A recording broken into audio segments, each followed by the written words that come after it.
Bitch, I'm in the. What's happening, ladies and gentlemen? You are now tuned in to Talking Shit. My name is Brian. With me always is Mark. What's happening, buddy? How are you? Good. Feeling good? Hey, good looking shirt there, buddy. I know. Yeah, what is that? Where'd you get that from? It's our new line, our new color.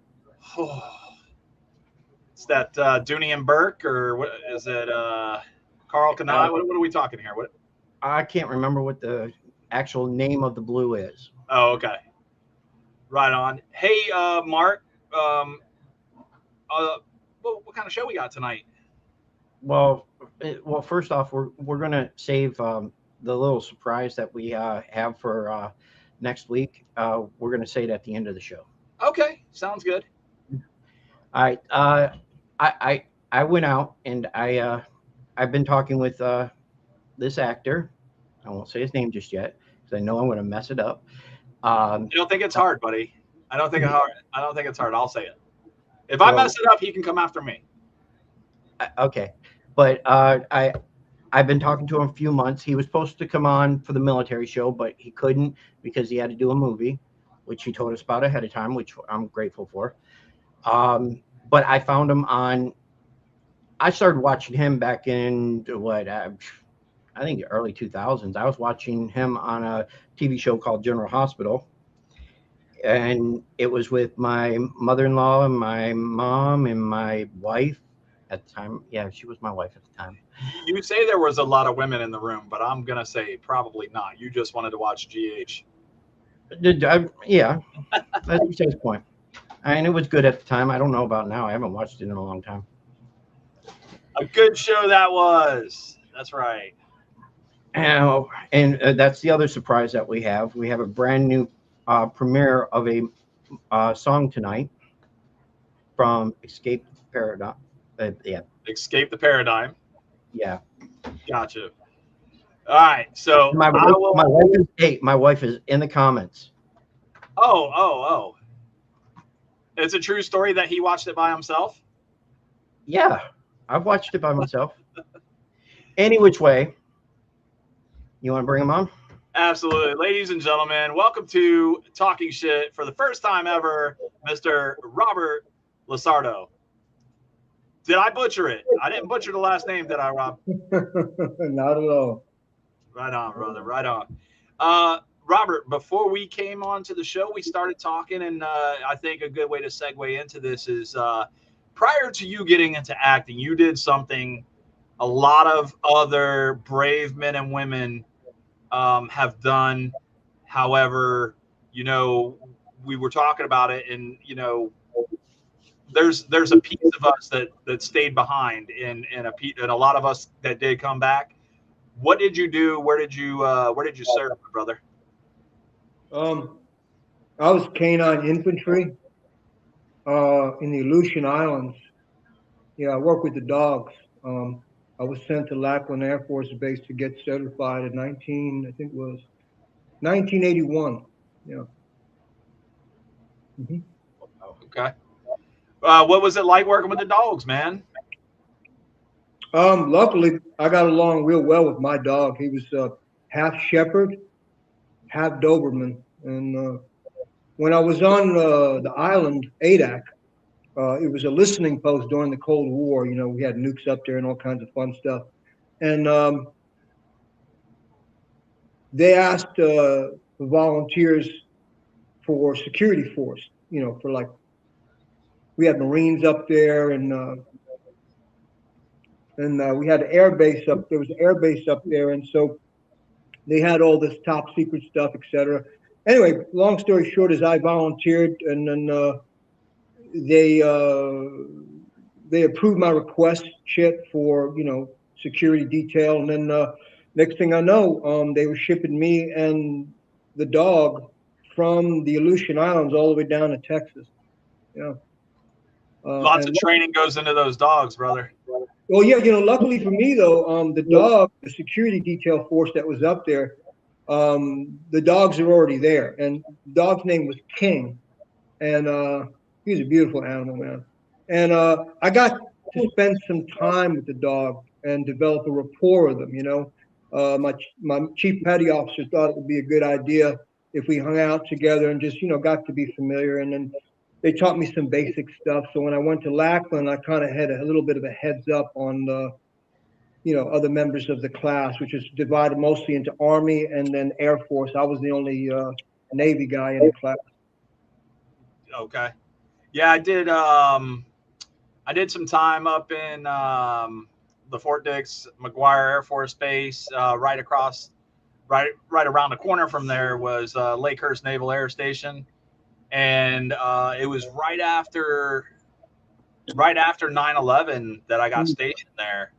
And they put me in charge of a recycling center there, but they would go and pull people to be a part of the security forces. And then I got pulled. I was okay doing it. I hated staying at the gate for 8 hours a day. You know what I mean? Checking IDs, doing this and that, but whatever.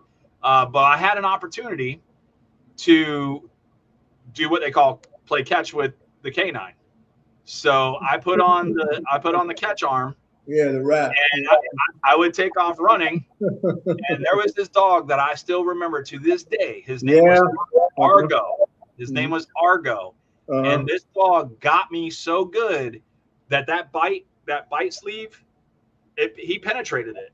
Yeah. It was the only dog. I caught like all the dogs on the base, right? So 5-6 dogs, I think, is what we had. But Argo was he was a monster and put a hole in my arm. I was like, wow. I was like, I don't want to mess with him. I don't want to mess with him. No, it's funny, Brian. There's always one in the class that's like that. We had one called Bear, this huge shepherd. And dude, you know, the deal was you're supposed to agitate the dog, you know, back and forth and move his head back. This dog was so strong, he would throw us around like we were just a, you know, rag doll. It was unbelievable. He's scary.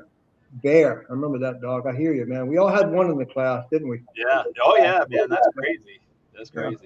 Yeah. So security forces for a little bit there. Oh, yeah. For a long bit, man. I was up there. It seemed like an eternity in that place, man. It was a pretty wild situation up there. And then, because we were like going, you know, searching for, my dog was due purpose. He was an attack dog. We did perimeter watches, played games. The UDT SEALs would come and try to infiltrate the island. I arrested a bunch of people. Things got a little bit hectic every now and then with some conflict and all that nonsense. And then also drug contraband. We searched P-3 planes, you know, those submarine tracking planes that got the, you know, that would fly over the Bering Sea, tracking Russian subs. But they'd also do missions overseas and come back. And I guess the concern from the commanding officer was in the base perspective was that they might be flying illegal contraband and drugs and stuff. So I used to have to search through those planes, you know, for drugs and stuff. Right on, man. That's crazy. Yeah. So you spent so you got out of school, I assume. You went right into the military right after school. Is that right? Yes, sir. Yes, I did. How long did you serve?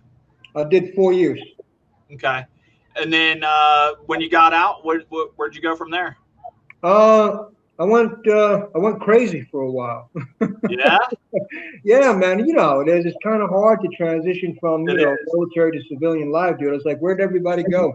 I was looking around. I just felt like, in, you know, 4 years doesn't sound like a long time, but it is when everybody you know is pretty much gone, and you feel like, I don't know, you missed the proverbial bus or something. I just felt kind of stranded and isolated a bit. I was drinking quite a bit, so it took me kind of a minute to get my bearings, you know, back and adjust to civilian life again. It was kind of an interesting transition. But the good news is that I reconnected with a friend of mine, a teacher from school, high school performing arts that I went to prior to the military, and he reacquainted me with the craft of I guess acting. And so I started studying with him privately, and that helped me kind of, you know, create some equanimity and a baseline, you know, anchor point to find purpose again in my life. Yeah. Right. Gotcha. Yeah, that way you're not going out doing dumb shit, right? Which is the reason I went in the military in the first place, because there's a lot of dumb shit, no pun intended, as since we're talking shit here. There's a lot of dumb shit going on prior to the military. I caught a case, got in some trouble. A lot of my friends were going to jail, prison, some died. And I just didn't see a future for myself. So I guess the universe sometimes sends you hints, and sometimes it beats you over the head, you know, a little bit. So, because some of us are hard cards, we don't listen. So I got the writing was on the wall that I needed to get out of town and just get my, as they say, right, get squared away, get my shit together. Yeah. And I still tell guys to this day, like, square yourself away, and they look at me like I'm weird, and I'm like, you know, like, put yourself together, you know, like make yourself presentable, make yourself you know, understand the processes and stuff like that. You know, I'm a general manager now, and now I'm going through the point where I get to start all over teaching new sales staff and stuff on like a process, like, hey, this is how we're going to do things, this is how we do it, this is how you talk to customers, because if you don't talk to them like that, the next guy's going to, you know. So it's the same thing, like I'm carrying that military style over because, you know, I made it to E6 before I finally was done with the military. And a lot of that role that I had as E4 and E5, I was still the big brother, the, you know, the leading petty officer for some of these undergrads and stuff coming up, you know. Hell, we were teaching officers on the ship, you know, these fresh out of boot camp, OCS school. Yeah. Those kids, man. I'm talking, you got kids that are like 19, 20 years old that are going to be running the Navy one day. Yeah, that doesn't surprise me that you were teaching them, man. I get it. That doesn't surprise me at all. My uncle told me, though, man, he was like, you messed up. He was like, I told you to go. One, I told you to go in the Air Force. Two, I told you to go be an officer. He said, nowhere did I ever say join the Navy and be enlisted. And I was like, you know, you got to start. I think you got to start from the ground up. I don't think you go in and become an officer. That to me, I don't think that you should get that opportunity. I think it should be you go in, you do some time, then you can go to OCS. That's you get salty, man. You get a little salty, get some grit, get some character. You live a little bit, man. You know, and everybody's journey is different. So who's to say what you should or should not do, right? Sure. You know, when you get given an instinctive revelation for yourself and what your journey needs to be. I don't like when people play authority as opposed to what you're supposed to do. How do they know what you're supposed to do? You're living your life in your body. It's presumptuous to think that somebody knows the narrative of someone else's life or the geography of it. It manifests the way it manifests, trial and error, like anything else. Man. Yeah. All right. So let's move a little forward here. So we got out of the military. We went into acting. Acting, you did, huh? Why did you choose acting? What really drove you to it? I know you said you had a teacher. Yeah, he was crucial and pointed things out to me, like there were some other teachers that pointed things out to me, but I never chose it. I know it sounds cliche, but it kind of chose me. I had no aspirations for anything like that. I wanted to live a somewhat, what some would say, call a conventional life, structured life, because so much of my early upbringing was so tumultuous or just unstable. I wanted to create stability in my life. I had a vision of something that was very, I guess, almost cookie cutter, you know, and just wanted to find some sanity in a world that for me, most of my life felt the opposite of that. Acting was catharsis for me, I guess. You know, I was doing some plays in junior high school, and one of my teachers, an English teacher, had taught drama as an elective. She whispered something in my ear about a school called the High School for Performing Arts, and she saw how she felt I was very effective on stage. So these things were pointed out to me, and I also saw how some of my classmates were responding to what I was doing in drama class and on stage, and I was looked over my shoulder a couple of times because I didn't know what was going on until I realized, wait a minute, I must be doing something here that makes sense, you know, in terms of the art form. And then I auditioned for the High School for Performing Arts, got in, studied for 3 years, and still didn't really have any aspirations to pursue a career or anything like that. I was just trying to stay sane and trying to find, like most young men, I'm sure you can relate to this, maybe Brian and Mark, trying to find, I don't know, a sense of identity or a sense of belonging, because like I said, my family life early on was so fragmented. I looked for it in other places, like in the street with some of my friends that were also like I guess, throwaway children, and we kind of banded together and found a brotherhood and a Yeah. camaraderie that, from the outside observer, might seem to be, I don't know, arrogant, aggressive, and even criminal. But from where I was standing, it felt like home. It felt like love. It felt like finally found a home and people that other men that understand me. And it was beautiful for as long as it lasted. So the career thing, nah. But once I got out of the military, I reacquainted myself with my teacher, and he really was he was very insistent on me digging deep in terms of the creative aspect of self that I had was ready to finally embrace and revisit. And then I just started auditioning for stuff in New York City for the first year.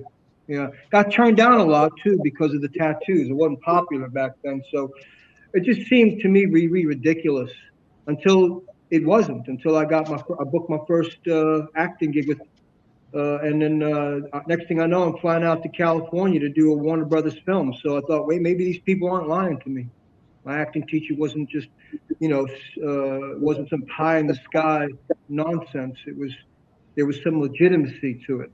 And Sure. then I just pursued it, I guess, or I just did what I needed to do. I felt excited at first in the beginning stages of the career. That was very, not knowing much about it and taking my cue from the movies and TV and all that stuff. I was programmed and conditioned like a lot of people to see this magical kind of land in Hollywood and stuff, So for the first decade, it was all fairy dust to me. I was like, wow, wow, wow, wow. And then you go through some changes and then it turns into something else. And we can talk about that. Right on. What was the movie that you first got cast in? It was a film entitled Moving. Yeah, with starring Richard Pryor, Dana Carvey, and Randy Quaid, Rodney Dangerfield, the late Rodney Dangerfield. Actually, Great movie. Yeah, classic. Great movie. Yeah. Yeah, it was a good time too. They were real nice to me.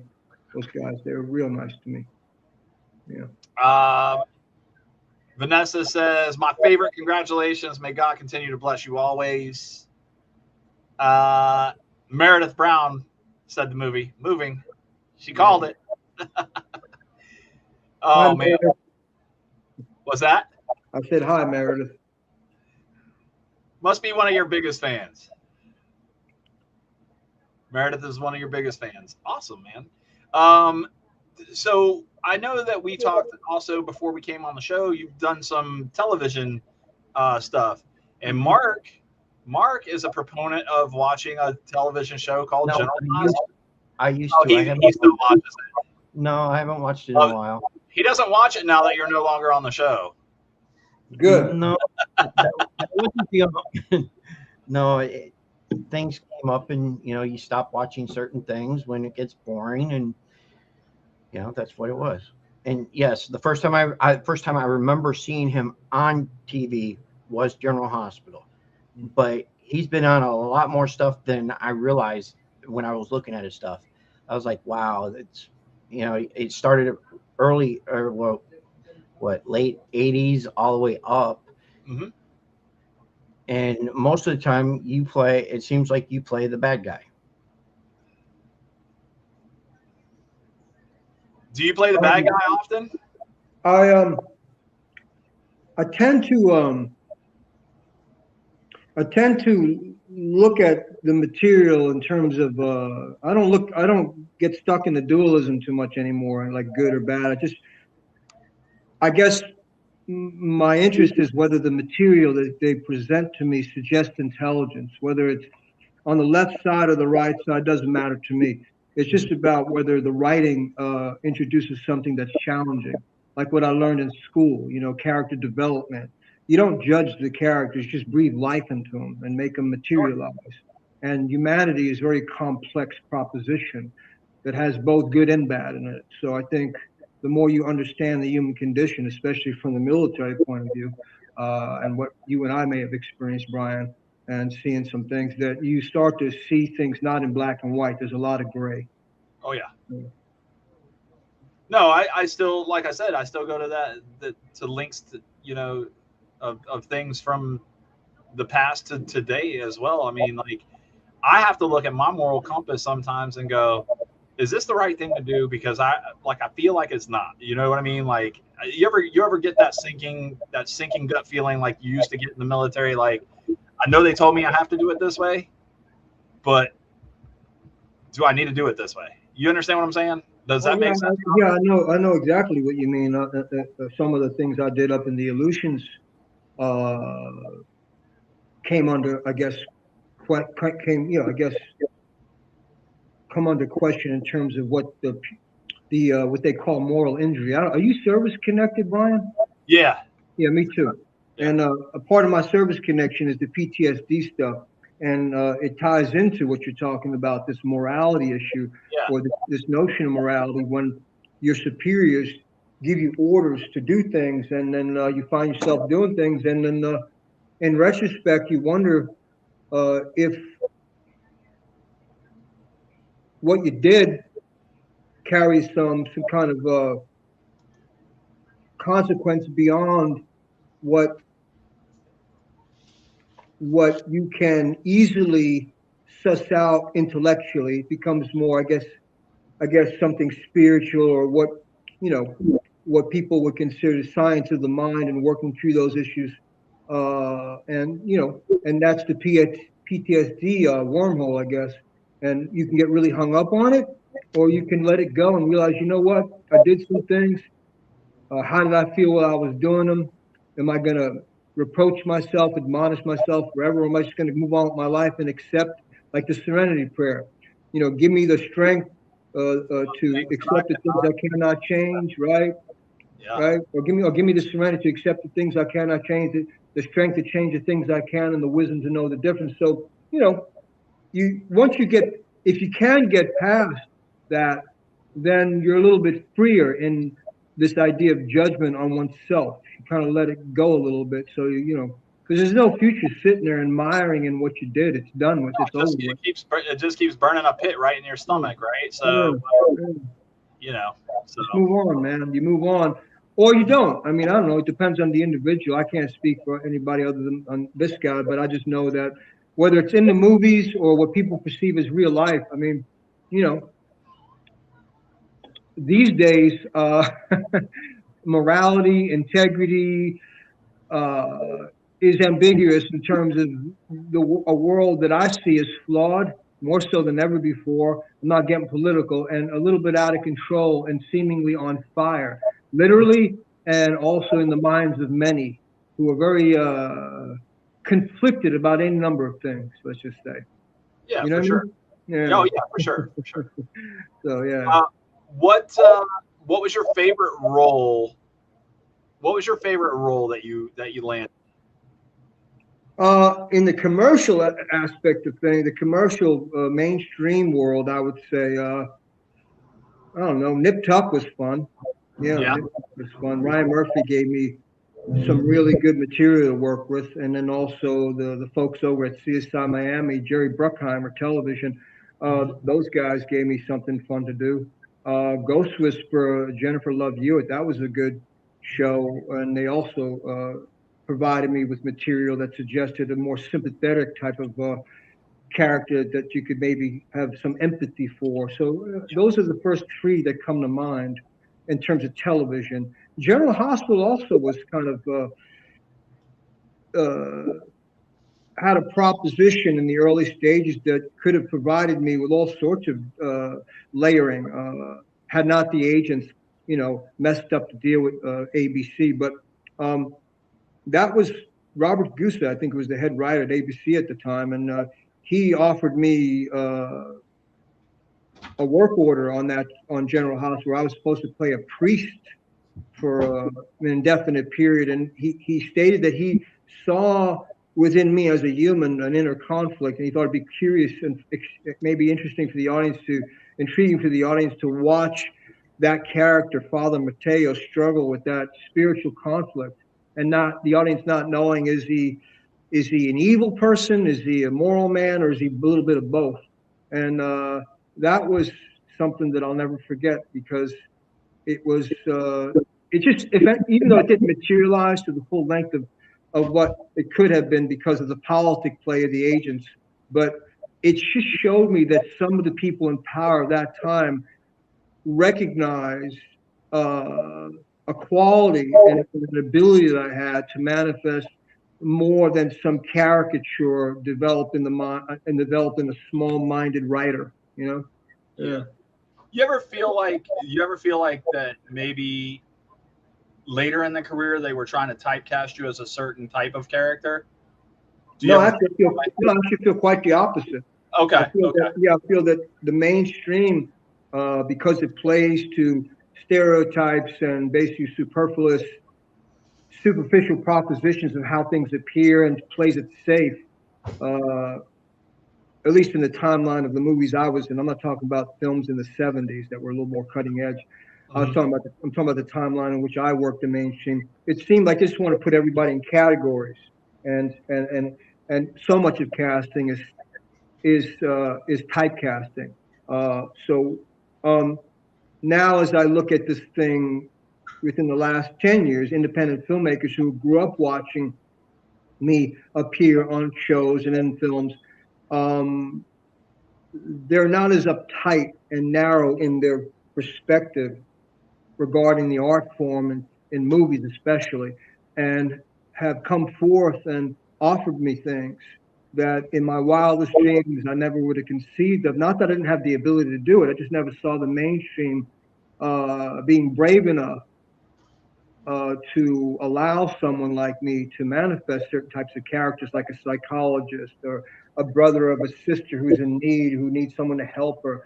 You know, characters that have some kind of integrity or are not imprisoned, or a guy who's in a man who's been in the military like myself. So it's just been a lot of fun now to get into the art form, and it's become more of a spiritual, creative practice than an egoic pursuit. Years ago, when I first started, there was a lot of ego involved when you first start, because of the red carpets and the big premieres and these Hollywood movies and the visibility of these types of films, you know. But when you step back and look at it objectively from an artistic point of view, you realize how much limitation they place on you, and they pick and choose the power, who they allow the full range of their talent. You don't get to pick and choose that. There's this fallacy, that this misconception that I and people like me get to pick and choose. We don't get to pick and choose. No, you're offered a job. You're offered a job, and either you take it or you don't. Yeah. That's it. You know, and you don't like it, then someone else will take it. That's it. And then, so for a while, I received the work order. I took it, and I had a lot of fun for a while, until there was a redundancy in it, and I didn't feel I was growing artistically. That's the part. Not so much about it being a good guy or a bad guy. I just felt intellectually and creatively I wanted to be challenged more, is all it was. I gotcha. And now I have been. That's starting to happen now. Yeah, so I'm grateful for that.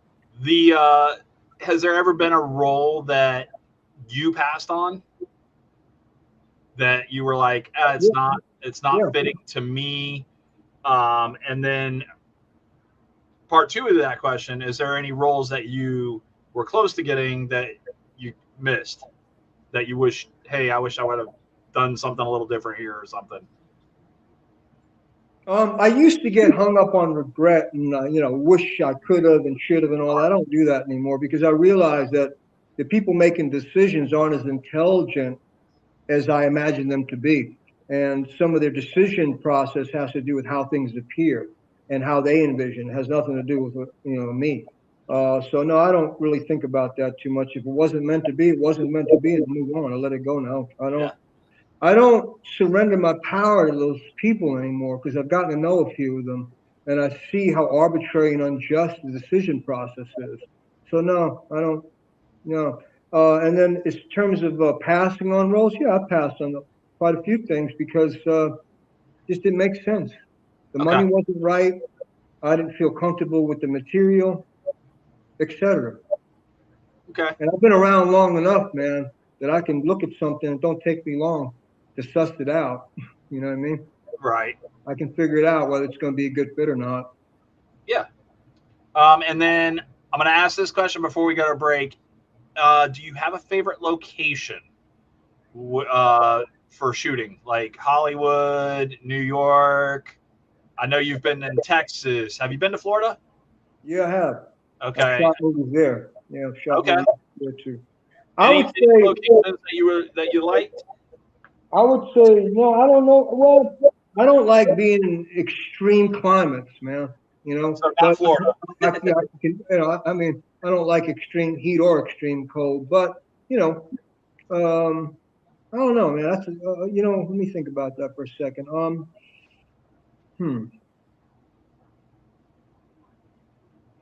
I would say, I would just like to be in a work environment that isn't too torturous, and that also the production itself is rooted in something real, meaning that the people making the movie, the writers, the producers, the director, the performers, etc., they are committed to the collaboration of making something that they're in love with, and the ego gets left at the door. So that's, to me, the ideal circumstance, regardless of where it ends up. In terms so of no matter what, you can have an ideal situation in terms of the physics, but still be dealing with a bunch of self-possessed, egoic, maniacal types that you don't really get along with, man. So do you know what I mean? It's always a trade-off, in my opinion. You're not going to get the ideal scenario, at least I haven't. And you work with what you have, and you make the best of it. That's what the military requires. What I remember: discipline, structure, and commitment and follow through. Same thing with films, I dare say. Gotcha. All right. Listen, we're going to take a quick break. Let's get something to drink if you need to. And when we come back from listening to a brand new, never heard, this is not their song, but this is a fantastic song by Escape the Paradigm. When we come back, we're going to play a little game called Florida or Not Florida. So, ladies and gentlemen, stick around. We're coming back with Robert, and we're going to play Florida or Not Florida right after this. And then we'll play a trailer of one of his movies. Perfect. Thank you, Mark. Looking back at me, I see that I never really got it right. I never stopped to think of you. I'm always wrapped up in things I cannot win. You are the antidote that gets me by. Something strong like a drug that gets me high.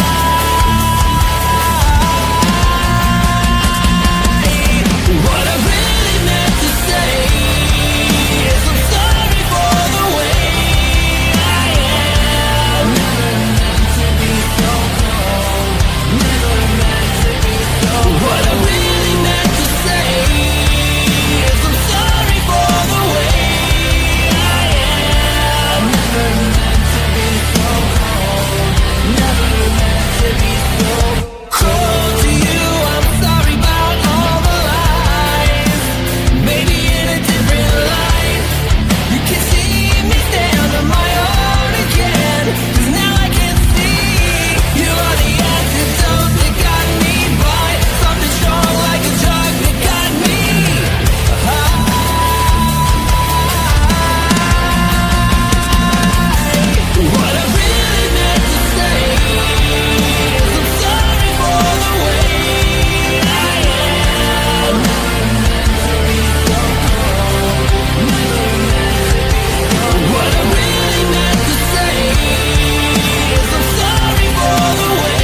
many things you should have known. I guess for me there's just no hope. I never meant to be so. What I really meant to say is I'm sorry for the way I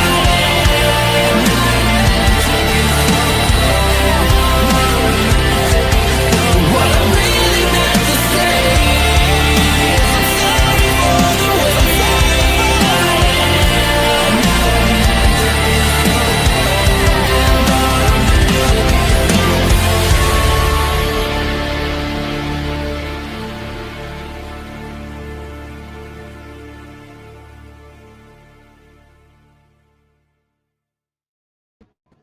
That was Escape the Paradigm, ETP, covering Crossfades Cold. Fantastic rendition. I loved it. I don't know about you guys, but yes, that was an absolutely fantastic version of that song. So I just want to give a huge shout out to ETP. Thank you guys for letting us play that song. We really appreciate that. Guys, we're back with Robert LaSardo, and we are getting ready to play a game called Florida or Not Florida. But guys, we can't do it. We can't let Robert play alone. So who's in the comments that wants to play? And better yet, who's backstage that wants to play? Well, I can tell you she's been on our show a few times. Never heard of her. She actually hosted our show once, too. Never heard of her. Never heard of her? Who that is? I Hey, want to play. it's Mary Kate. Yay! I want to play. Hi, Robert. How are you? I'm fine. How are you today? Feeling Good. good? Great. It's a great show so far. I've been listening backstage, and everything that you said is so spot on and great insight, and especially for someone new like me. So I appreciated it, and it's been awesome so far. So now I'm going to do terrible at this game. But that's why they bring me on, is so everyone else knows. That is not why I brought you on. You were my first pick, but you were doing a movie. Yes, but I'm back, so I can do it. So Awesome. Well, thank you for joining us. And ladies and gentlemen in the comments, if you want to play Florida or Not Florida, if you want to play along, that is fantastic. We greatly implore you to do so. Hey, guys, if you win, Robert, we got to send you some of these, buddy. I'm sure that you'll appreciate this right here. yeah. This is our military logo for the Talking Shit Show. But not only are we going to send out this decal, we're going to send out the OG Talking Shit decal, not just to our winner, but guys, if you're playing along and you want your Talking Shit decals, all you got to do is let Mark know. You can message him right after the show on Facebook, message Talking Shit, and send us your address, and we'll get them out to you. Right on, right on, right on. Perfect. All right, guys, so the game's real easy. It's very easy. All I do is I read a short story, and you just tell me if that happened in Florida or if it happened somewhere else. Pretty easy? Now, so far. All right, here we go. I'm going to show it right here on the screen. It says, a deputy drew his gun on a man at Circle K after mistaking the gas pump nozzle as a firearm. The guy was literally just trying to tell the cashier that his pump was not activated. Did this happen in Florida, or did this happen somewhere else? Florida or not Florida, guys? So I'm going to jump in because we had Circle K's in California, and I don't think you guys have those over there. Yes, we do. We got them here. Well, there goes that. Meredith is up first. She's yelling out Florida here. Mary Kate, what do you think? Mary Kate says not Florida. Robert, what do you think, buddy? Sounds like something that might happen in Las Vegas. Yeah, that too. So Robert says not Florida. Yes. Are you getting all these here? I've got Amanda says not Florida. Brandon says Florida. Russell says Florida. Dawn says Florida. Ghost says Florida. And your wife said Florida. Okay, you got everybody, Mark? No. Give me 1 second. There's a lot more people playing. I got to use 2 pages. Oh, my goodness. Well, thank you guys for tuning in. It must be a great show. I mean, we got Robert LaSardo, guys. I mean, come on. Are you good, Mark? Yeah, we're good. use both of your fingers to count? I mean, both of your hands? Yeah. Okay. Ladies and gentlemen, it was here in Florida. That happened right here in Florida. Dang. So congratulations to everybody that picked Florida. Here's your next headline, guys. Here's your next story. A rogue emu sprinted down County Road 13.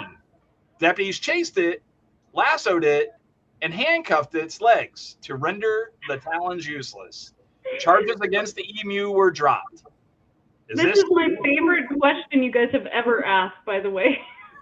Is this one a Florida or not Florida? Well, obviously it's not a Florida man. Is this a Florida bird or a not Florida bird? It is totally a Florida bird. This is Florida, hands down. It has to be. She's saying Florida. Robert, what do you think, bud? Yeah, has to. Florida. Robert's going to go Florida. All right, here we go. Remember, it's fucked up. It happened in Florida. I love that.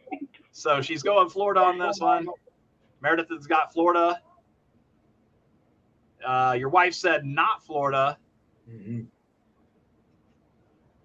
Dawn says not. Wait, Dawn, where's Dawn? She's thinking. Sorry, Russell said not Florida. Amanda says not Florida. Brandon says Florida. Dawn says Florida. And Ghost says Florida. Got him. And if you pick Florida, you would be absolutely correct. It did happen right here in Florida. Knew it. So we're 2 for 2. That's right, 2 for 2. I got to get a plane ticket soon, man. I got to fly in. All this crazy shit happening in Florida. What the hell? Here's your next one, guys. A man stole multiple Smokey Bear signs and resold them for $1,900 each. The arrest announcement joked that Smokey the Bear personally assisted in the takedown. Was this Florida or not Florida? Brian, No, you didn't spend the money? This is like Wyoming, right? Think it's Wyoming? I don't know. Meredith is going to start us off with not Florida. You are aware that it could not be in the United States too. Oh. Is Smokey the Bear Nation? Is he a treasure throughout the world now? Well, see, a lot of Americana is, so the $1,900 for a Smokey the Bear might not be in this country. Yeah, because I said $1,900, right? I didn't say like 1,900 lire. Oh, you did? Oh, well, I did say it would dollars. be not Florida, though. It doesn't matter where. Okay. It's not Florida. So you're going to go not Florida? Correct. Not Florida, and your wife says not Florida. Trouble says not Florida. You got everybody? It's all not Except Florida. Robert. Not Florida. Robert, you going to say not Florida? There's one Yeah. Florida. No. Hold on. Wait a minute. Not Florida. Let's think about this real quick. Let's think about this. Shut up, Brian. Read the answer. Oh, we screwed up. Ladies and gentlemen, it was, in fact, Florida. No. Yes, it happened right here in Florida. In Tallahassee, as a matter of fact. Tallahassee, Florida. All right, we're moving right along, guys. We got I 1, never 2, win. 3. Sorry. We are. Here's your number 4, and then we're almost done. We got one more after this one. Here we go. Residents and wildlife officials discovered wild pigs with neon blue flesh. Yes, blue. Roaming the Bay Area. Scientists are still trying to figure out how the pigs look like they were dipped. So is this Florida or not Florida? Now, I said something in this that could give you an indication of one of a few places. I said the Bay Area. I just need you to know. Yes, California has the Bay Area, but guess what? So does Tampa Bay. We have the Tampa Bay area. I'm going to say it's Florida then. Well, you don't have to listen. Don't listen to me. Wild pigs in San Francisco, I just really don't see that. I don't. Okay. So Mary says Florida. Mary's going to go Florida. Is it because we're on a roll here with all the Florida stuff? It's because I suck at this game, so it doesn't matter what I say. I don't care. Robert, what do you think, Robert? Do you think that this is a Florida pig or not Florida pig? It's not a Florida pig. Not Oh. Florida pig. Hmm. All right, we got everybody, Mark. Looks like a lot of everybody else is saying not Florida, not Florida. I'm gonna get this one because it's so weird. I'm gonna get Brandon literally says China, so he's throwing it way out there. All right, guys, if you're ready for the answer, I'm going to post it up here. Okay. Are you ready? Yes. Meredith nailed it. California. What? It happened in California. What? It did. I swear. Where? Where? I Really? don't know. It just told me the story was in California, so that's I got to tell you, it was California. I believe it. I believe it. Your fifth and final Florida or not Florida question comes in way of a man was arrested after repeatedly sneaking up behind people and sniffing their butts in public. Police called it one of the strangest repeat offender cases of the year. Let me ask you guys, Florida or not? Great questions this time. They are fantastic, by the way. Florida. Oh, Robert's going to go Florida on this one. Butt sniffing. I think that's probably everywhere, but I'm gonna go with Robert because I don't have a leaning either way, so we're just gonna go with Robert and say Florida. You're going to go Florida? Mm-hmm. Let's. Mark's going to look at the comments here. He's going to get everybody in the comments. You guys are going to be very. We'll see. Mm-hmm. We'll see here in a second. We have Bet Swamp. Oh, Meredith. Meredith. I love this. We have Bad Swamp. Yeah. Meredith, are you here in Florida with us? Because yes, we do have Swamp Ass here. We do. So whoever did that has the dog in them. Yeah. Ugh. Yeah, that's a bad dog. All right, ladies and gentlemen, California. Oh, Holy shit. butt Guys, sniffer. I gave you 3 Florida and 2 California. I wanted to try to mix it up. I was gonna do Florida, California.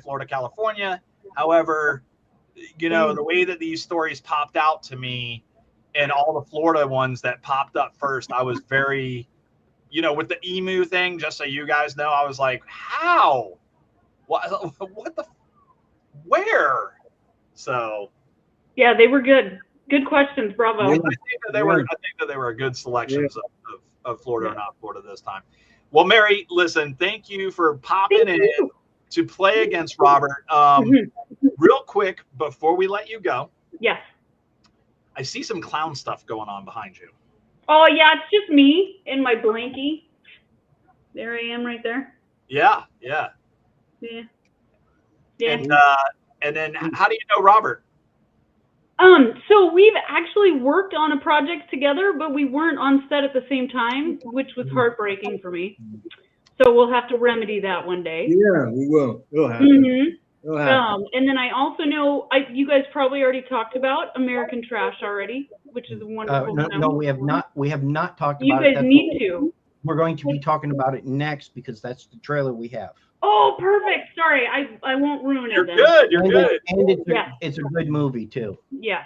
Thank you, Mary. You're welcome, and I appreciate it, you guys. As always, it was wonderful. And it was great to lose to you at Florida or not Florida. And then where can our friends follow you? Yeah. Thanks, guys. Where can our friends follow you? Wherever. Facebook, Mary Kate. If you really look up Mary Kate and clowns, you're gonna find me because that's really that's really what it is. We gotta talk about that later. Instagram is at Hot Lady Hoop, and that's that. So. All right. Thank you again, Mary Kate, for joining us right here on Talking Guys. Playing Against Robert. We really appreciate it. Mm-hmm. Mark, how did everybody do? Well, Robert and Mary didn't do very well. That's okay. We're still going to take good care of you guys. We're still going to send you those decals. Thank Win, you. lose, or draw. We want to make sure that you get the talking shit decals. We have four-way tie. In the comments here. Yep. Wow. Dawn, Meredith, Brandon, and Ghost. Awesome, guys. Thank you for playing along. What was it? 4-1, right? Yep. 4-1. If you guys want those decals, make sure you reach out to us right here on Talking Shit. You can message us. We're back here talking with Robert LaSardo. Robert, we have a clip of a film that Mary just happened to mention. Before we roll it, do you want to talk a little bit about it? Just to say that it's in the same line of what we were discussing earlier. PTSD, a veteran combat vet who served tours in Desert Storm, comes back and has to deal with that. Right on. Mm-hmm. Before we get to that, the shirts are for sale, by the way. We have these for sale. Oh, cool, man. If you guys want a Talking Shit t-shirt, those are available. $30 shipped to your front door. Let us know what size, and then Mark will send you a PayPal link or Cash App or whatever, and we'll get them to you pretty quick, right? Normally, yeah. All right, let's take a look at the clip. What's the name of the film? American Trash. American Trash. I was not ashamed of the hatred that I had to bear. From their point of view, I was just some savage crusader devil sent by a country of devils to kill. And that's what I did. So you just come here and pick up trash? This cave is all that's left. Most people see it as some evil relic from the past, but to me, it's sacred. I think you'd really appreciate what you're doing here. I know I do. You love me? Everything I am, yeah.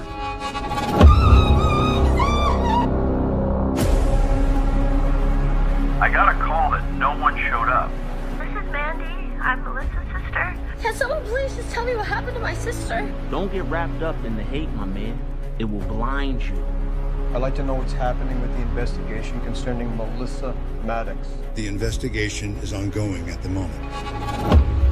I'm not gonna let hate influence my thinking. You believe in God? Yeah. Let's wait and see if God saves you. I would hate to hear that you stepped outside the law with this.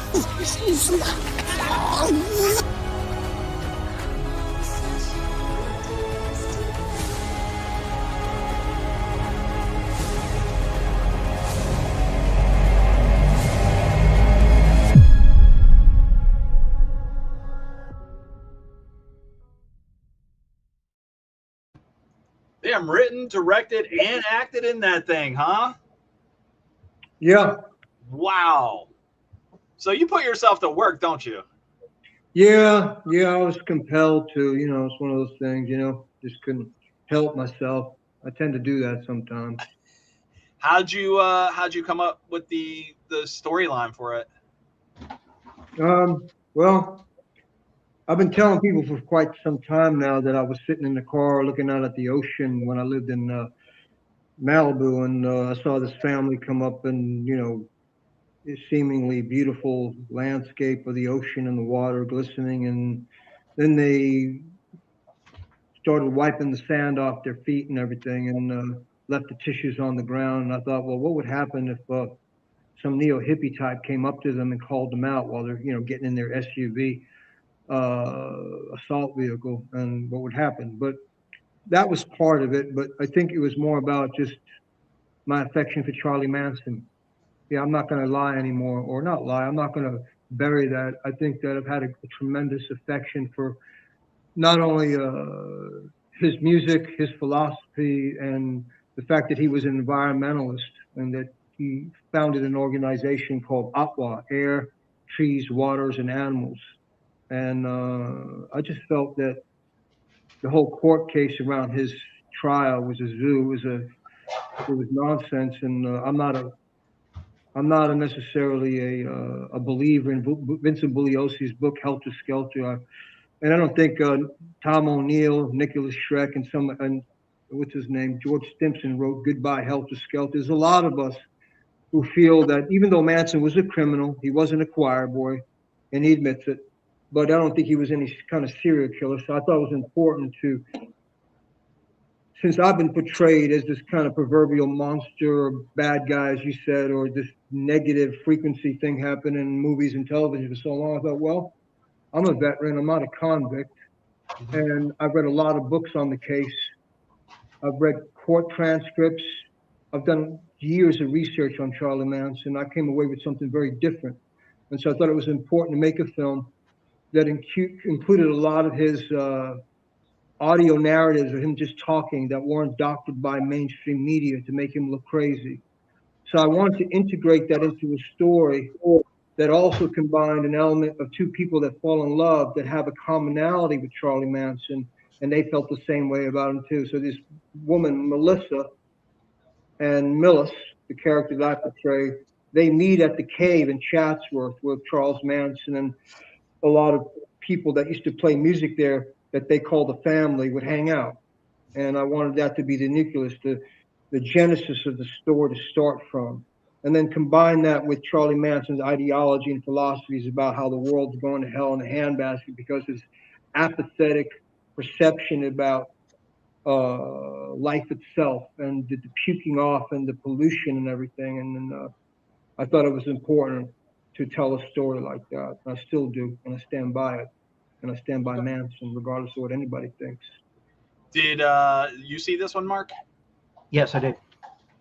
He sent it to me. It was shortly after my mom passed away. Okay. And I watched it, and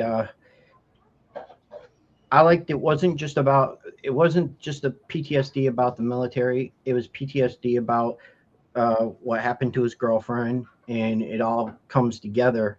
And how he ends it, you're gonna have to watch it to see. But I mean, the way that he did it, and that was going to be my first question to you once we got to this. If you had, if there was a certain, if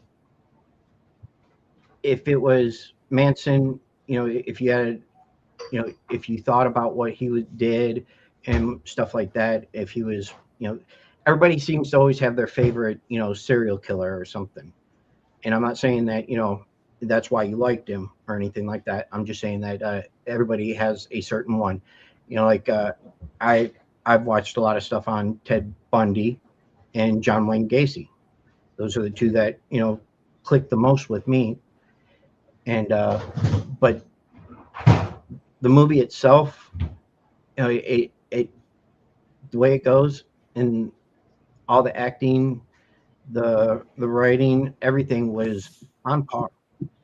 It was really good. I liked it. At the time, I had to watch it twice because the first time, my mind wasn't there. So I watched it again. And I mean, just having the cast that he had really helped it along. Yeah. Okay. I get to watch the movie next. You got to send it to me. Was there something specific, Mark, that you wanted to ask me about the film? I mean, I appreciate your feelings and your observations about it. What did you want to ask me? The movie itself, I think it answered mine after the second time I watched it because of the fact that, like I said, the military and losing the girlfriend all together helped with that PTSD, pushed it further. I know how it ends, and, it sucks that it had to end that way because, a lot of things happen that way. But the only thing that we didn't get to see in the movie, and I don't know how long it's been out or whatever, but you didn't get to see justice for to the people that did what he did to the girlfriend. Yeah, and that's what I like about it, is that there's so many things in this life that, from the point of view of dualism, or I guess Christian or whatever religious type of moral structures that suggest there has to be, or there should be, closure. And a lot of times in this life, which is a very sloppy proposition at times, justice isn't served in a way that humans can understand immediately. It maybe takes place in another world, or maybe in a way that we can't comprehend physically, maybe in a spiritual realm, maybe who knows. But my point is that I thought it was important to stay clear of any of the stereotypical tropes that have the victim, so to speak, go after the people and catch them and declare vigilante justice, and then everybody can feel better about that. But it doesn't work. Vengeance never works. You don't get the person back, and you still have to deal with loss. And I think the film really ultimately presents to the audience a very challenging proposition of transcendence, where we're going to lose everything in this life, regardless of how it goes, naturally, unnatural, through violence, etc. And our ability to deal with that loss by seeing a much vaster landscape of what reality is beyond the physical, call it a spiritual element that runs as a narrative in my film at the end, that isn't necessarily an ending, but a continuation of something. It all depends on your belief system. So I thought it was important to not fall into that predictable narrative and be more realistic about how there's a lot of unsolved murders. A lot of people die all the time, and their killers are not brought to justice, so to speak. And karmically, who knows why? In my PTSD group, there's a lot of men that are angry at God. Like, why did God let these wars happen? Why did God let this happen?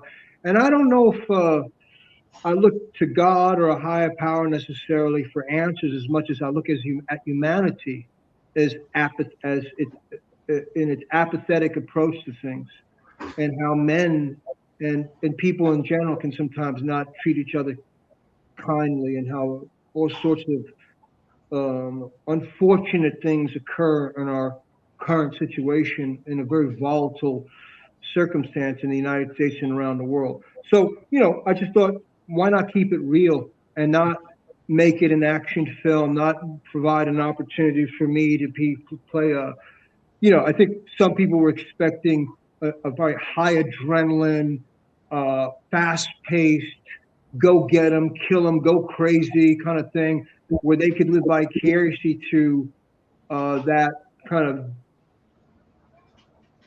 character type, that type of, like I said, vigilante justice. But to me, I didn't see any growth in that as an artist, And I'll say this, and I'll put a period on it, is that art used to be an opportunity for filmmakers to communicate what they feel as a self-journaling, a confession about any number of social dynamics or social phenomenon in our modern world, or in the world, and be free to do that without playing to the checklist of, is there enough blood? Is there enough action? Is there enough sex? Does it move fast enough? Does it serve the mainstream to be hypnotized by a visual aesthetic through sound and imagery, to be given a thrill ride rather than an interactive experience that helps people come to terms with the humanity? Movies used to be able to, some of them still do, touch subjects that are very uncomfortable for a lot of audience, because they have to look within themselves, and the mirror reflects that back at them. And sometimes, I think movie making that doesn't always sell well, that type of introspective journey, especially if you don't gloss it up with a lot of, like I said, physical spectacle to keep the audience stimulated all the time. My movie was more atmospheric and poetic, and it requires more of its audience to consider things that may be considered heresy or extreme in the philosophy. A lot of people were offended by the Charlie Manson audio tracks that I used, because it suggests that Charlie Manson had a sensitivity that most people don't believe. But that doesn't matter to me, because as an artist, I have a right to believe and communicate what I want. I'm not too concerned necessarily with selling tickets, as much as I am honoring the material and what instinctively I felt to communicate and put on screen. I thought what you did with, the voices of Charlie and how you put it in there, you did it perfectly. I thought it was great. The movie made you feel more like you're actually a human in that movie. You put it right there as, you are, it wasn't just being a victim. You were also showing the fact that, there's other sides to every story. Yeah. And, it's one movie that, I can send you the link, Brian, so you can watch it. Okay. And just so I can be clear, Mark and Brian, I wasn't proselytizing a particular ideology. I leave it open-ended, man, because the character Mandy, played by Gigi Gusson, she wasn't exactly excited about the idea that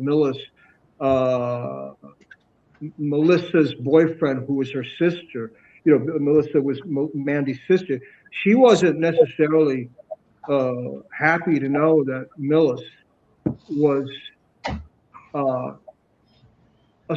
Manson supporter, so to speak, or her sister Melissa. So I do present the opposing perception that Charlie is evil. So I wanted to basically have the audience look at both sides of the debate and draw from it what they believe. Yeah, So they got to make their own decision. Yeah, man. So what you bring to the film is what you come away with. If you hate Manson, you think he's the devil, then you're going to be like, how could LaSardo make something like this? It would have been great. It would have been a good movie had he removed that component. But and the other people would say, wow, that was really brave that he is going in line now with some new information that's coming about to suggest that maybe Vincent Bugliosi, who wrote Helter Skelter, lied about a lot of that stuff that happened. That's Charlie Manson, from certain people's perspective, mine included, was not responsible for those murders at Cielo Drive. He did not orchestrate that. And I'm going to stand firmly on that right here and now. I'm not afraid to communicate, because last time I looked, we're in a free country that you fought for, I fought for freedoms. So I'm not going to hide behind a social gimmick so I don't come off as a pariah. I'm already the bad guy, right? Pariah. So what am I worried about? You understand? So from my point of view, I can relate to not only Charles Manson's childhood, because I grew up in foster care. I was mentally abused, physically, but just like he was. And so I correlate with his upbringing because I researched his life, man. A lot of people don't do that. They allow the media to spoon feed them their own perception of things without using any critical thinking, man. I didn't do that. And a lot of these writers that are writing their books now, coming forth, giving different perspectives of what happened in 1969, they're kind of straying away from the popular narrative of Helter Skelter. So I'm not saying they're right. I'm not saying it's a new religion. I'm not saying get on that bat. I'm simply saying keep your mind open, man. That's all. Keep your mind open if you want to, or stay in the safe zone and be myopic and see things only one way. Yeah. You got to think about this. Like, what's up? So society is responsible for creating monsters, and that's just the basis for having a catalyst like that, like Manson. Think about that. As far as like, oh, this person did this, but if I tell you, Mark has, preached and murdered this many people, and I'm the one telling you that, but then they can't find proof, or there's not enough evidence to really convict, then I was just a catalyst for telling you, like, hey, that's my take on Mark. That's how I felt about Mark. Sure. So I feel like we as the society are kind of responsible for creating the monsters, right? I would think. Yeah, I mean, Charlie Manson in an interview when he was behind bars, they said, do you think men deserve to be in a place like this? Well, these people are all your mistakes. They're a reflection of your society.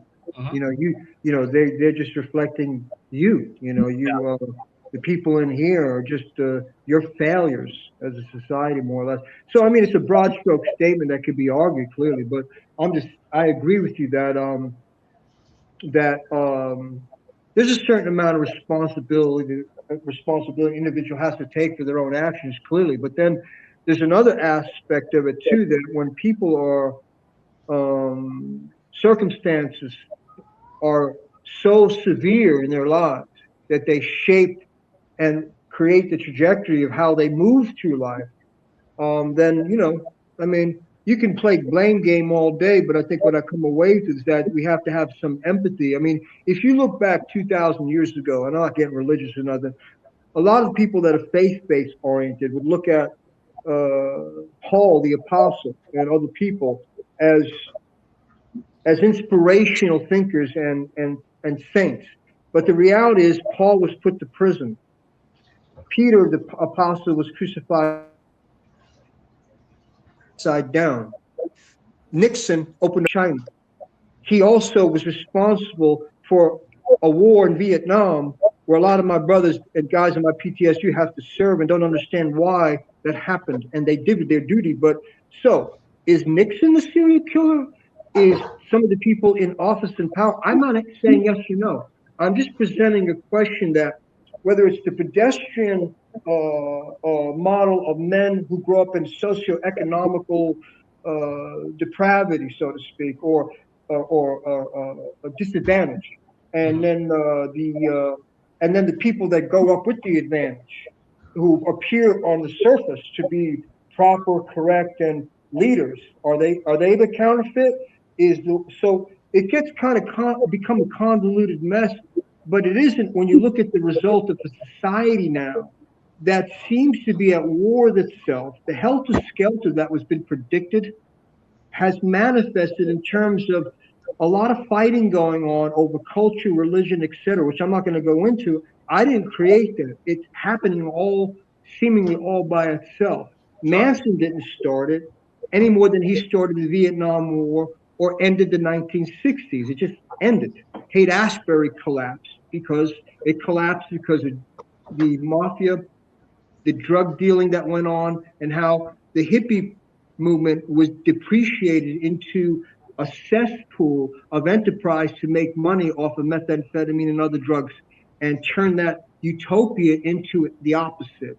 So there are people that are easily scapegoated or glorified as savior to deliver people, but then the same people that are glorified to deliver people are in the name of call to action to kill a bunch of other people. So it's kind of a very complex debate over, this idea of monster. From certain points of view in the world, the United States is the demon of the world. We are the monster. And our men that went over, because I say in the movie, I was perceived as a crusader, a devil from their perspective, right? From our perspective, we're going over there to get the terrorists. So it all depends on what angle, position you're looking at this thing. It gets very complicated, and you end up with an argument without a conclusion. And the only thing I can come away with, like in the film, American Trash, I see a proposition of us being able, as a species, to grieve together. We share a commonality in our mortality, that we're going to face death. And that makes us have to be aware of each other. That forces us to deal with each other's mortality, whether it's a family member, a friend, whatever. We are faced with that proposition. So we all share that common bond to recognize each other in our mortality. If we can learn to grieve together and share that experience, rather than what divides us, maybe there would be less conflict projected outward from the inside, and humanity would learn to heal itself and not separate off into all these belief systems that war against each other, man. And I think that's a commonality that I try to bring forth in the film, this idea of loss and love being the cure. That's the tagline of the movie. Love is the cure. Despite the chaos, despite serial killers, despite the idea of the monster, despite fraudulent governments and warfare that doesn't make any kind of sense, and so many men sacrificing their lives and their minds to a belief in something that maybe years ago had some merit, and now it's being called into question. Is the United States still a noble cause? It depends on who you ask, Yeah. I don't know the answer to It's still the greatest country. Yeah, I've been to all the other ones. Yes, yeah. It's subjective, Brian. I'm not saying I know the answer to these questions. I just like to. Art used to be what the filmmakers and writers, they presented questions for the audience to look at, and then they can make their own decision. I don't believe in the Hollywood or a mainstream anything that dictates fundamental belief systems to anyone. So that's why I say I feel this way about Charlie Manson. I'm not saying other people should agree with me. I'm simply saying I have a right, though, to make a film that shares my feelings about this subject honestly, and not go for the obvious exploit. Yeah, Charlie Manson's the devil. Let's make it evil and kill, and then do a quick cash out on an action movie where everybody's getting killed and stabbed. To me, that's pornography, in my opinion. I didn't want to be a pornographer. I want to tell a true story. Not going to make sense to a lot of people. But there's been a lot of stories told through American history from the Native Americans' point of view that don't add up. And there's a lot of stories that have been told from other people's perspective too that don't add up. So who's right? You know what I mean? I'm not, and I can't answer that question. How can, it's like, how, is it really important to be right? Or is it more important for us to figure out a way to live in harmony together and there be less fighting and more of an empathy and a caring, so that we can, the kids that are growing up now see hope for their future, man, that there is a future for them, that there's not so much, because my movie deals with pollution and toxicity of the environment, not just of the mind of the people that create the pollution, but why are we still doing this? Why aren't we spending millions of dollars, hundreds of millions of dollars to clean up our oceans, to clean up the garbage, to take all this technology that we have, to heal the planet and the people that are starving right now? Why are we trying to blast off into space and get away from here rather than turn the resources around and the science-minded men, the brilliant scientists, men and women, to use our ingenuity to heal the planet, ourselves, and all the people who are suffering because of that? I want to see that movie. There you go. Yeah. That's the next one you're going to write. That's the next one you're going to write. What do you have in the pipeline? I know you got some more stuff coming. Are you doing any more writing? Are you doing any more acting? Are you doing a little bit of both? Yeah, I got a few things along those lines there, Brian. I got a book that I just put out called Life Sentence, a true story about lunacy, love, and fame, about my experiences in the field and personal life.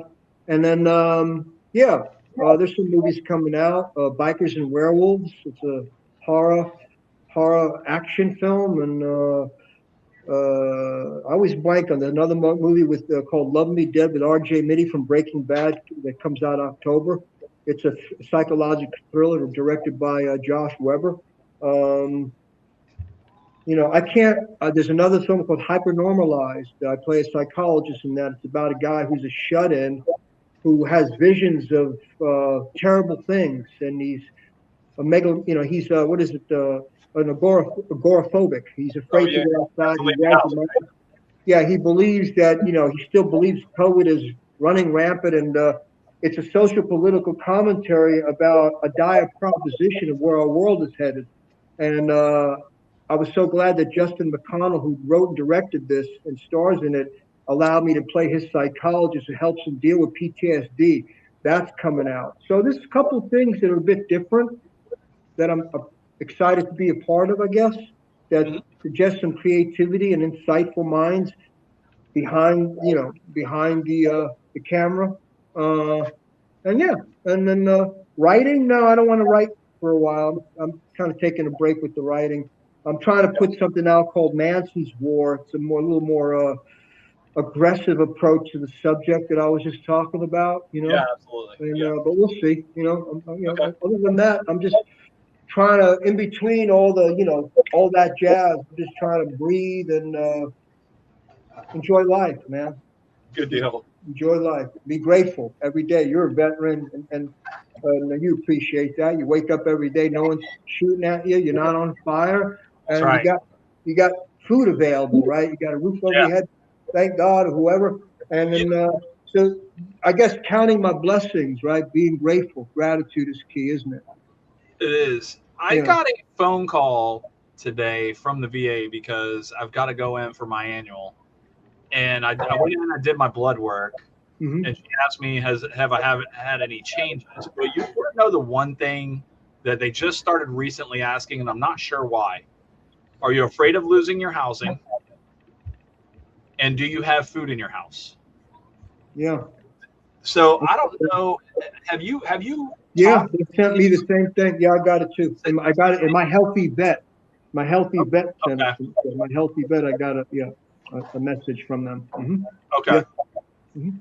I was just it hit me off guard because like the lady called today and she was like, yeah, you got an appointment on Wednesday, 2 p.m. Blah blah blah blah, and then do you have any changes in your medical stuff? And then do you have a roof over your head? Are you afraid of losing your housing or whatever? And then you have it's the first time that I've ever even had anybody ask me that. Yeah. So, how do you feel about that, Ryan? How did you feel? I think it's kind of cool now because I mean, what if because there's a lot of vets out there that don't. I got a guy that lives in an apartment that his entire VA check pays for, but that's all he can afford. So whenever I see him, I always ask him the same kind of stuff, like, "Hey man, you want to grab a water, a snack, or anything like that from my shop? You're more than welcome to do that. Right on." And he's like, nope, my VA check come in, and then I paid my rent, and I've got some extra money. You don't have extra money. There's no such thing. You don't have extra money. But with the VA asking this question now, I think that they're trying to take that approach because the homeless vets, man, that's where I'm. Do you have a roof over your head? Are you afraid that you're going to lose your house? Yeah. If I said yes, are you going to help me? Like, is there help for me? And I feel like that's probably where we're going with that. Like, hopefully that's a step in the right direction from the VA to the VA. Because here's the thing, the VA's got such a horrible track record in dealing with us as veterans. I don't know if you've ever looked at your Google your VA facility where you're at. Mine's got a 3.2 star review. Okay. So just take a look at it. Google it. Take a look at it. See what yours is rated at, because it's a stigma right now that the VA doesn't take care of people, and I think that they're trying to change that. I think that turn it around. I really hope that that's what we're going to see for all the vets, man. I really do. Yeah, me too, man. I mean, from the psychiatric end, I've been dealing with psychiatrists, PTSD psychologists, psychiatrists, etc. That get that down the line all the way to the pharmacy, and they've been very adamant, on point with all that stuff. So I'm very fortunate. And I'll tell you something else. I'll be quick on this. Forget about any pipe dreams of Hollywood nonsense and all that crap. I feel at this stage of life, because I ain't getting any younger, is that I didn't have health insurance, guys, for the last 20 years. So for me to get service connected finally is a big deal. I was talking to a guy, he's a former Marine, and I worked on a film project with him recently, and he was telling me, Robert, I can help you out, get a VSO officer if they don't give you proper percentage. And I said, thank you, man, I appreciate that. And so when I got the award letter for the percentage they gave me, I was shocked. I was like, wow, I couldn't believe it. It was like a Willy Wonka ticket, from the Willy Wonka. I was like, wow, I finally got help. They're going to help me. I can go someplace and get looked at, and I don't have to worry about being homeless, spending all this money on, because I wouldn't even go to the doctor. I hadn't had a blood panel done in quite a while, Brian. So I'm so grateful for the VA and the military for finally giving me something, dude. Yeah. When I got out in 2008, I didn't think a thing about I need to go to the VA. I need to do this. I need to do it. Stuff. I didn't. But I think it took about 3 years, and somebody said, hey, man, you need to go see the vet rep over at the VA. Yeah. And see, because you've got this issue and that issue. I've got a TBI, but they don't qualify me for more than 10% because I don't know why, but I get a little stipend money there. But then the best part about this, man, is now I can go in if I'm sick, if something's wrong with me, I have the ability to go to the ER. I have the ability to go to the VA, and it won't cost me a fortune out of my pocket. Period. Yeah. Your medication is free. Yeah. I love that because I'm gonna live on heartburn medicine for the rest of my life. I feel you, man. I know. I get you. I got certain medications that I'm living with. I'm married to them now. Yeah, I'm married to these medications. Exactly. No divorce, all the way to the end. I get it. Yeah, man. Yeah. I literally take an omeprazole either before I eat or after I eat because I know that's just gonna mess me up when I go to sleep. Last night I woke up, forgot to take the pill, and it hurt, man. It hurt bad. But you know, hey, here's the other thing too. Like, if you were a smoker, have you ever smoked, or do you smoke now? No, sir. No, I don't. So I quit smoking because the VA offered me Chantix. I took a program in there, and they were like, "Hey, you got go through this little course. I try the gum, try the patch, try this. None of that stuff worked. Right. And then they were like, "Here's Chantix. We're gonna give you, try this. Give you a whole list if you have weird dreams, any of this stuff. Make sure you stop taking it immediately, and discard the bottle or bring the bottle back or whatever." But that's the beauty of the VA too. Like, I have to respect the fact that when we do go in, if we have an issue, as long as we tell them, you can't hide anything from them. Don't hide it.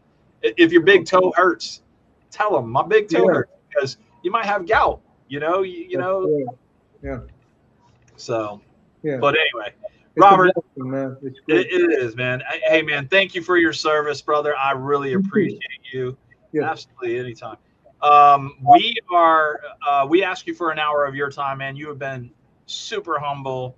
We've talked for an hour and a half, so really appreciate you, my brother. And I hope to have you back on the show for the military edition. Yeah, I would like that. Yeah. So you can take that spot, because talking to our brothers and sisters on the panel is absolutely amazing, man. We talk to new soldiers, we talk to old soldiers, we talk to retired, we talk, wounded warriors, period. I mean, we talk to everybody. So, we're going to continue to keep doing those shows, because we feel like that helps the community, the military community, not only tune in and listen to those guys and girls and want to be a part of that conversation. You know what I mean? Because a lot of people just don't know how to, like, hey, who do I talk to if I feel like this? You know what I mean? Yeah. So it gets you all connected to the the right people. Absolutely. Yeah. Can make all the difference in the world in someone's life. Clearly it does. I've seen these men I was talking to in group today. I had to do 8-week course with these dudes. Some dudes one guy served in Vietnam, another guy in Bosnia, another guy in Afghanistan, another guy in Iraq. You listen, and I get a lot from their shit, from what they contribute to the group, man. Yeah, it really helps. I don't feel so alone. That's good, man. That's good. I'm glad to hear that. So I'm glad it's helping. So. Yeah. Okay. Yeah. Well, listen, I won't keep you any longer. Thank you for having me on your show, Brian and Mark. You guys are the best. Had a real good time. Absolutely. And you want to tell everybody where to find you? Is it okay for them to follow, and share all your stuff? Where do you want them to follow you at, Robert? You can find me hiding under a willow tree down there in the back over there by the mountain, way up where nobody.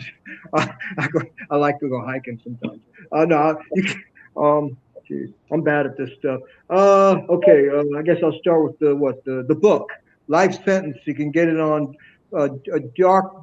Amazon and Dark Moon Press.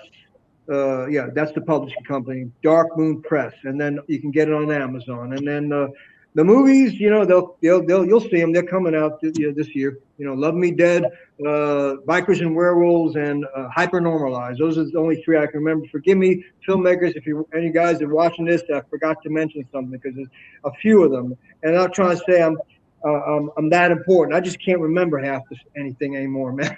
Except maybe the dialogue. I can remember my dialogue, but I can't remember what's behind me. I don't pay attention to it that much. I'm sorry. I'm bad that way. Yeah. It's all good. You'll remember, and then you'll message us, and then we'll put it out there for you. Okay, I appreciate that. Yeah, I just talk to you guys about the creative stuff. I don't need to make a big deal out of things I do. Honestly, I'd rather just talk to you. Yeah, but if you got a project that you want to help promote, if there is any point you need any help to help promote that, you just reach out to us, let us know. Okay, thanks, guys. And we will gladly do so. So, Ladies and gentlemen, this is Robert LaSardo. Robert has been with us for an hour and a half. Robert, thank you so much for your time. We look forward to hearing from you again soon, especially on the military show as well.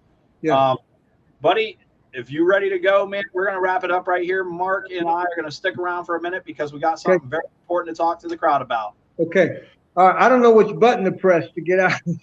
Don't worry, I'll take care of that. We'll take you off of the screen, Robert. Thanks, buddy. I salute you. I salute you guys, Mark, and especially you. All right. I salute you, brother. Okay. Thank you, brother. Have a good one. Okay. All right. So, ladies and gentlemen, Robert LaSardo, fantastic actor, director, and writer. Holy crap, man! The guy did it all, right? So, yep. It was a great conversation with him. Can't wait to have him on the military show. I think that he's going to be a really key person to, other military people being able to talk to him and see his story as well. I think it's going to really help him out. And to Brandon did we ever have Brandon on? He said he still hasn't gone. Hey, you still haven't gone to the VA? That's my question. You haven't gone to? Yeah, that's what he said.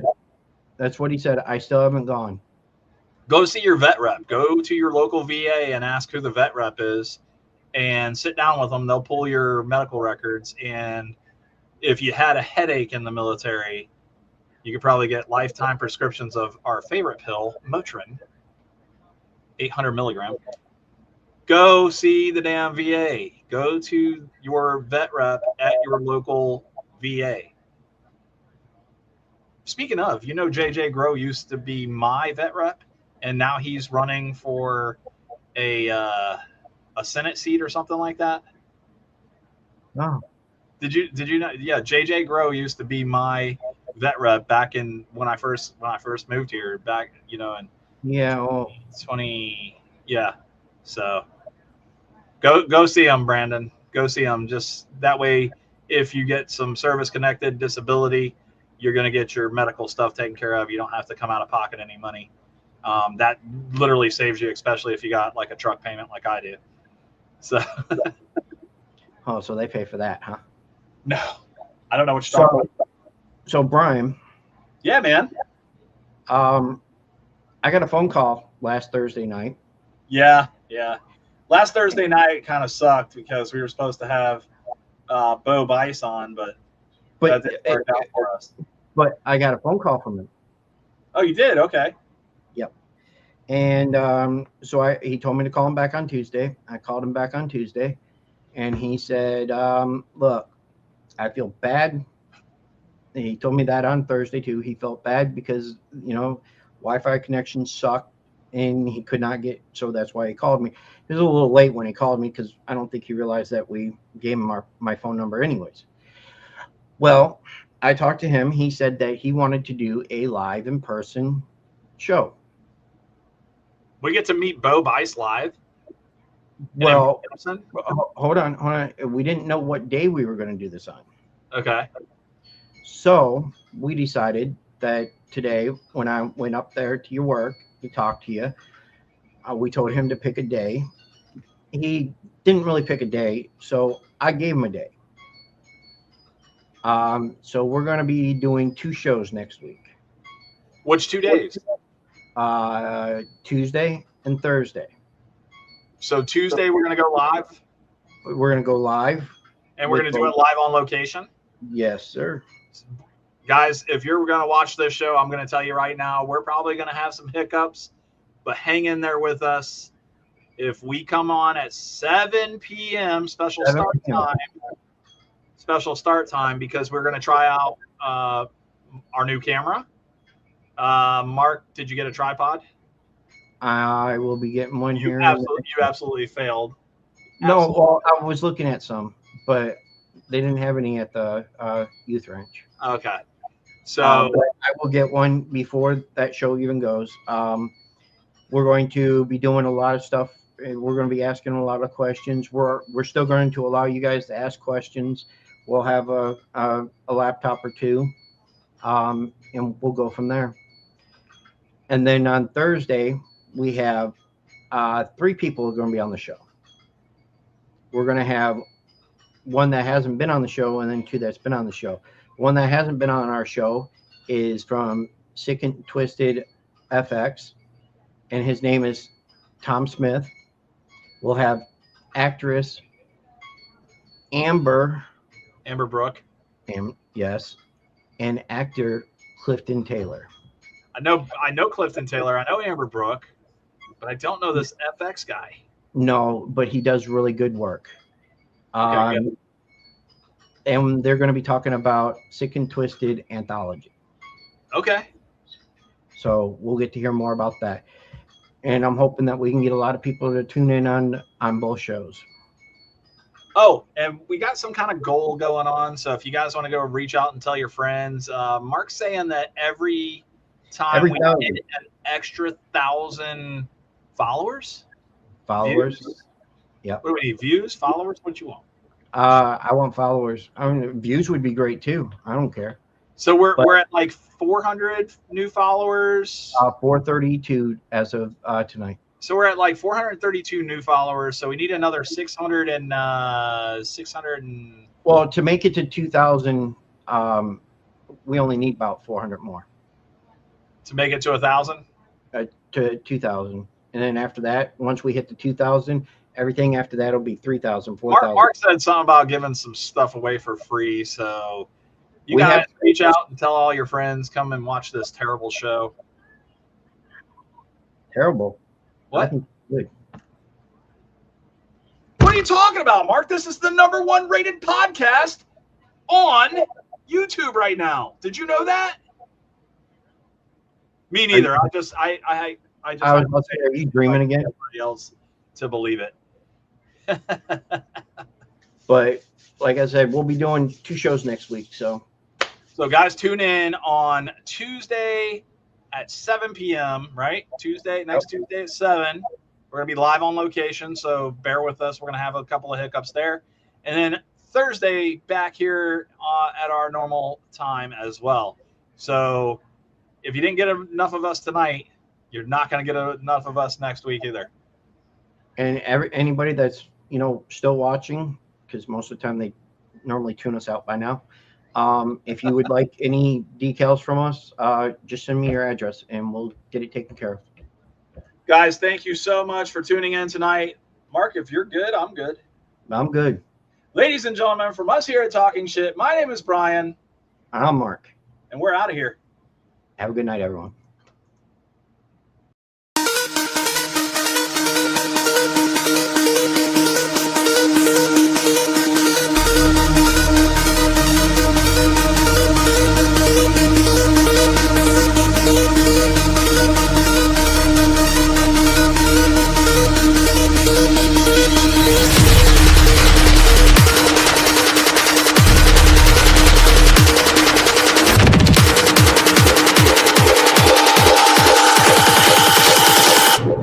Bitch, I'm in the